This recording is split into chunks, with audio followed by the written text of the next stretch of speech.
Ladies and gentlemen, welcome back to the analysis of YOLENO TV. I hope you well. Former reviewer to this channel, someone joked that understanding the politics of Kenya is like subjecting a grade 7 pupil to do a calculus math. Why am I saying so? We all were shocked when we saw Uhuru Muigai Kenyatta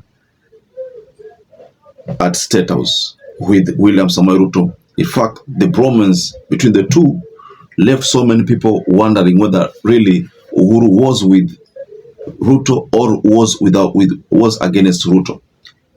But during Uhuru's birthday, there's something that came up. This is what we want us to look at. A statement from David MURATHE. And this statement, ladies and gentlemen, has thrown Raila ODINGA in confusion. He is now in confusion. Reason being, Raila ODINGA has again been endorsed. Of course, Raila said he's not going to vie again. But I want us to look at this game that Jubilee is fronting. There's a game here. But first and foremost, let me take you through the Star newspaper. The Star is telling us that Raila dilemma as Uhuru party dangles 2027 polls carrot. That is the front line. That's the headline, ladies and gentlemen. Kisema ati Jubilee iko tayari kusupport Raila Odinga for presidency in 2027. Ati kama ataachana na Ruto. Ningependa kuambia Murathe. So yesterday I heard David Murathe saying that Jubilee can support Raila Odinga if they abandon William Ruto. Raila Odinga and William Ruto are birds of the same feather.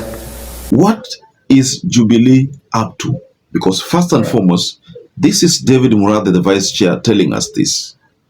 But the Secretary General said Uhuru is solely behind Matiang'i.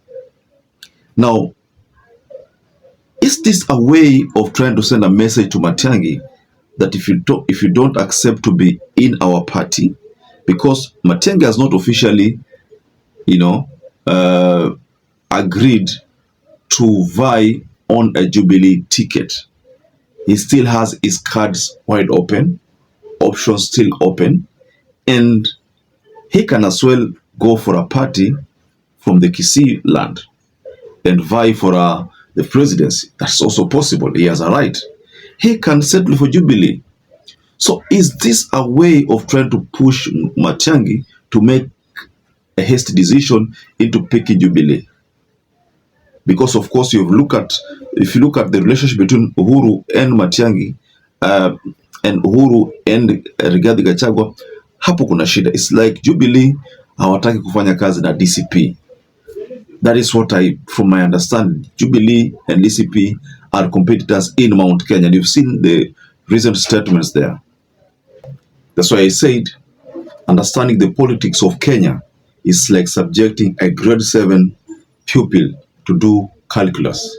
So before we get further on this latest development from Jubilee, kindly take this opportunity, like this video, subscribe to our channel, and thank you so much for those of you who supported this channel. Let's look at this matter from an angle where Matiang'i is being forced to now reconsider his position.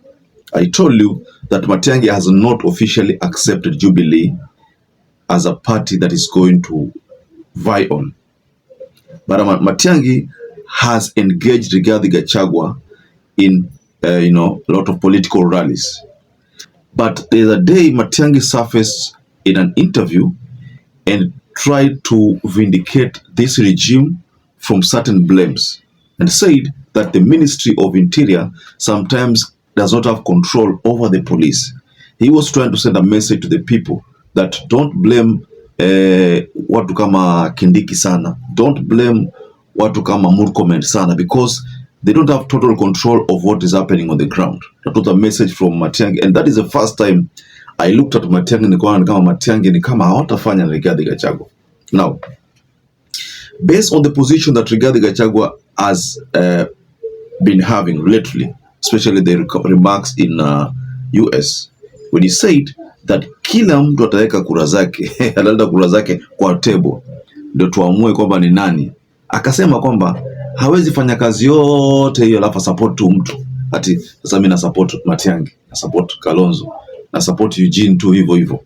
That was a very firm position from Rigathi. But again, I think I agree with the hata kama ni mimi pia singekubali kusupport mtu blindly.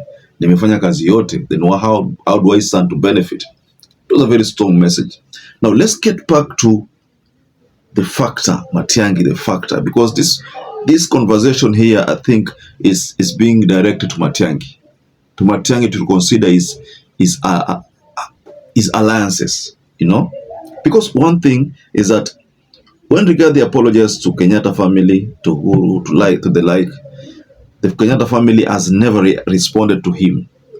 That would mean even if you apologized, but you see, it doesn't mean that we forgave you. I think that was a very strong message being sent back, not responding to Rigathi Gachagua's apology. But of course, Martha Karua, when there was that kind of truce, kunaona pale ships zili exchange, and we know how they did it. They did it their own traditional way, na wakasameana. But for the case of UHURU, paka leo bado. Now let's look at this matter differently, because we've also seen the same happen in ODM. ODM is divided. There are those who are pro-government, there are those who are not pro-government, who are anti-government. That is what is happening in ODM. Now, if you look at Jubilee, there are those who are pro-Matiang'i, there are those who are not, who are anti-Matiang'i. Based on David Murathe's statement, ni kama Jubilee iko mara mbili. So again, I'm looking at this game from another angle. Kwamba labda these people are trying to create confusion, a deliberate confusion, so that Wakenya wachanganyikiwe. Now there are people who want RAILA, there are people who want Matiang'i. Party ni hiyo moja.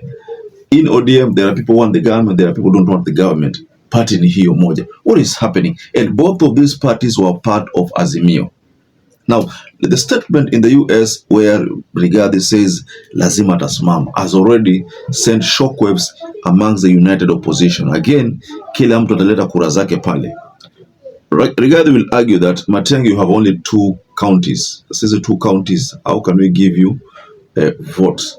But Rigathi Gachagua will be forgetting that Matiang'i probably has support in the mountain also.